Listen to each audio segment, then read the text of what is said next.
हाय। आज मैं बात करूँगा अपनी बुक के first chapter triune theory of the brain के बारे में। और ये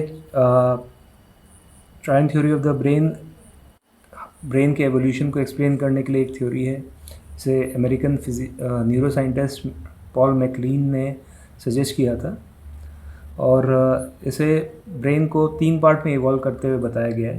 पहला part reptilian brain, second part limbic brain, third part new cortex. So reptilian brain से मतलब ये है कि वो ब्रेन का पार्ट जो कि आपके ऑटोनॉमिक नर्वस सिस्टम जिसमें होता है, जैसे ब्रेन स्टेम वाला पार्ट है, वो आपका रेप्टिलियन ब्रेन है। That is the most primitive part of the brain. और ये इसलिए रेप्टिलियन कहा जाता है क्योंकि रेप्टाइल्स में यही सबसे प्रोमिनेंट पार्ट होता है ब्रेन का। उसके बाद आता है आपका लिम्बिक कॉर्टेक्स। लिम्बिक कॉर्टेक्स में आता है आपका हाइपोथैलेमस और इमोशंस से जुड़े हुए जितने भी लिम्बिक सिस्टम वाला पार्ट है वो आपका लिम्बिक ब्रेन है।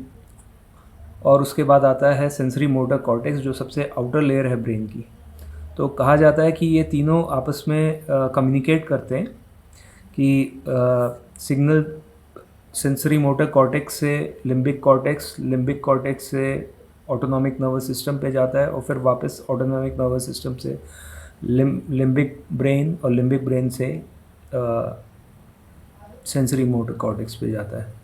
तो इसका एक सिंपल एग्जांपल ये है कि अगर आपको खाने की खुशबू आ रही है तो मान लीजिए आपके सामने कोई मिठाई रखी है, तो वो सेंसरी मोटर कॉर्टेक्स से ऑल्फैक्टरी नर्व से सेंसरी मोटर कॉर्टेक्स पे जाएगा। सेंसरी मोटर कॉर्टेक्स सिग्नल भेजेगा लिम्बिक ब्रेन को, जो जहाँ पे इमोशंस प्रोड्यूस होंगे उस मिठाई से एसोसिएटेड। आपको अगर अच्छी लगती है तो आपको मुंह में पानी जैसे आपको सिग्नल जो जाएंगे ऑटोनॉमिक नर्वस सिस्टम में, वो ऑटोनॉमिक नर्वस सिस्टम आपके सैलिवरी ग्लैंड्स को स्टिमुलेट करेगा और सैलिवरी ग्लैंड्स को स्टिमुलेट करेगा तो सलाइवा प्रोड्यूस होगा। और वही सलाइवा आपके ओरल पीएच को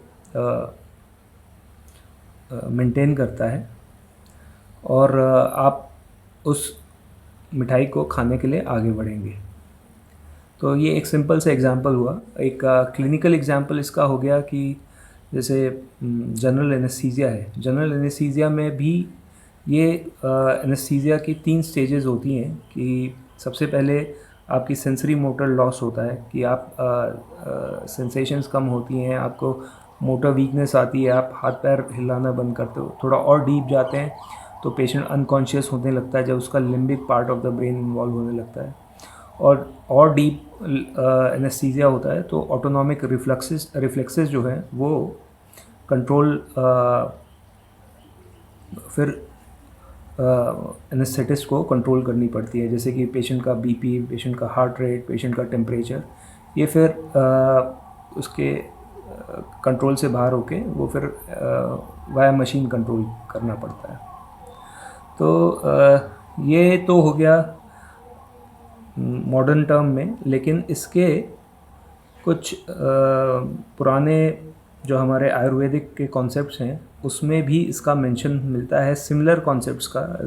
मैं आपको उसका बताऊंगा कि जैसे तैत्तिरीय उपनिषद में शरीर को 5 कोशों में बांटा गया है, और जिसमें स्थूल शरीर मतलब द ग्रॉस बॉडी जो आपका फिज़िकल बॉडी है उसे स्थूल शरीर कहा गया है। फिर सूक्ष्म शरीर जो सटल बॉडी है उसमें उसके 3 पार्ट्स हैं, प्राणमय कोश वाइटल ब्रेथ और एनर्जी, मनोमय कोश माइंड, विज्ञानमय कोश इंटेलेक्ट, और फिर लास्ट में करण शरीर द कॉजल बॉडी द आनंदमय कोश। और एक थ्योरी इसमें है श्वान नाग काक क्रिया योग की।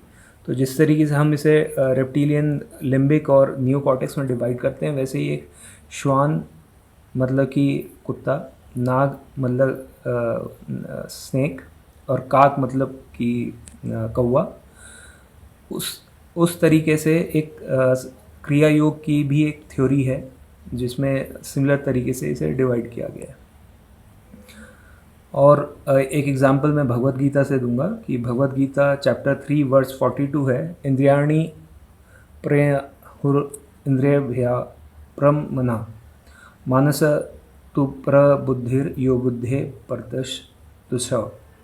The senses are superior to the gross body, and superior to the senses is the mind. Beyond the mind is the intellect, and even beyond the intellect is the soul. So अगर हम senses superior to the gross body, मतलब the sensory motor cortex वो gross body को आपके control कर रहा है, और superior to the senses is the mind. Mind यहाँ पे लिम्बिक कॉर्टेक्स हो गया जहाँ पे इमोशंस बन रहे हैं. और beyond the mind is the intellect. Intellect हो गया आपका ऑटोनॉमिक नर्वस सिस्टम, जो कि ये इवेलुएट कर रहा है कि सिचुएशन आपके फेवर में है या आपके अगेंस्ट है, और उसी तरीके से फाइट और फ्लाइट के सिग्नल दे रहा है या फिर रेस्ट एंड डाइजेस्ट के सिग्नल दे रहा है. तो ये इंटेलेक्ट हो गया. And beyond the intellect is the soul. तो सोल इसमें एक और पार्ट है जो कि इन्फ्लुएंस कर रहा है. ये हमारी ट्रेडिशनल मेडिसिन के या ट्रेडिशनल नॉलेज के पार्ट्स हैं जो कि ट्रायन थ्योरी ऑफ द ब्रेन में से मिलते जुलते हैं. और इसी तरीके से हमारे पुराने ऋषि मुनियों ने भी ट्रायन थ्योरी ऑफ ब्रेन तरीके की थ्योरीज दी थी हमारे शरीर के वर्किंग को एक्सप्लेन करने के लिए. सो आई थिंक कि सबसे पहला काम है कि हम इस चीज़ को समझें, क्योंकि ये ब्रेन की वर्किंग को एक्सप्लेन करने में काफ़ी आसान बना देता है. इसके लिए बहुत ही एक अच्छा लिंक है, the brain from top to bottom by McGill University. अगर इसे आप गूगल सर्च करेंगे तो आपको ये मिल जाएगा, ये वेब पेज. और ये इंटरेक्टिव वेब पेज है जहाँ पे ट्रायन थ्योरी ऑफ द ब्रेन के बारे में काफ़ी डिटेल में बात की गई है, और भी ब्रेन के फंक्शंस के बारे में बहुत ही बढ़िया तरीके से एक्सप्लेन किया गया है, for a beginner to a advance level learner. So मैं आपको सजेस्ट करता हूँ कि आप इस वेब पेज को ज़रूर विज़िट करें. एंड नेक्स्ट टाइम हम मिलते हैं तो हम डिस्कस करेंगे कि ये triune theory of the brain आगे कैसे हमारी थ्योरी में काम करती है. Thank you.